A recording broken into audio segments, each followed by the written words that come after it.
যুক্তরাজ্য যুবলীগের London Dagenham শাখার এক সভা অনুষ্ঠিত হয়েছে। গত মঙ্গলবার রাতে ডেগেনহামের একটি রেস্টুরেন্টে অনুষ্ঠিত হয়। সভায় সর্বসম্মতিক্রমে ৪১ সদস্য বিশিষ্ট শাখা কমিটি গঠন করা হয়। নবগঠিত কমিটির সভাপতি নির্বাচিত হয়েছেন মোহাম্মদ মিজানুর রহমান রুবেল এবং সাধারণ সম্পাদক নির্বাচিত হয়েছেন KMM সুহেবুর রহমান।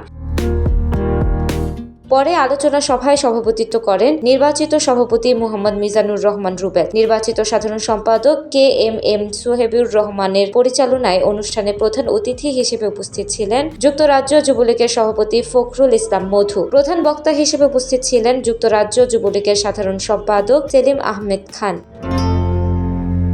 বিশেষ অতিথি হিসেবে উপস্থিত ছিলেন যুক্তরাজ্য যুবলীগের সিনিয়র সহসভাপতি আফজল হোসেন। বিশেষ অতিথি হিসেবে উপস্থিত ছিলেন যুক্তরাজ্য যুবলীগের সিনিয়র যুগ্ম সাধারণ সম্পাদক জামাল আহমেদ খান, যুবলীগের যুগ্ম সাধারণ সম্পাদক দেলওয়ার হোসেন লিটন, যুগ্ম সাধারণ সম্পাদক ফয়জুর রহমান ফয়েজ, সাংগঠনিক সম্পাদক বাবুল খান, লন্ডন মহানগর যুবলীগের সভাপতি তারেক আহমেদ, সাধারণ সম্পাদক VP ফয়সল হোসেন সুমন, সহসভাপতি জুবাইর সিদ্দিকী সেলিম, যুক্তরাজ্য যুবলীগের সাংস্কৃতিক বিষয়ক সম্পাদক সাইফুর ইসলাম মুহসিন, লন্ডন মহানগর যুবলীগের যুগ্ম সাধারণ সম্পাদক রাসেল আহমেদ জুয়েল, এসেক্স যুবলীগের সাধারণ সম্পাদক দুলাল আলম, সাউথ লন্ডন যুবলীগের সভাপতি মুজাহিদুর ইসলাম লিটন, লন্ডন মহানগর যুবলীগের দপ্তর সম্পাদক মিজানুর রহমান মিজান, রাজশাহী বিশ্ববিদ্যালয়ের সহকারী অধ্যাপক শিবলি ইসলাম, লন্ডন মহানগর ছাত্রলীগের সভাপতি নাজমুল ইসলাম প্রমুখ। যুক্তরাজ্য যুবলীগ তারা আমাকে যে আজকে সভাপতি নির্বাচিত করেছেন, তাদের আস্থা এবং বিশ্বাস ছিল বিধায় আমাকে তারা আজকে যে দায়িত্ব দিয়েছেন,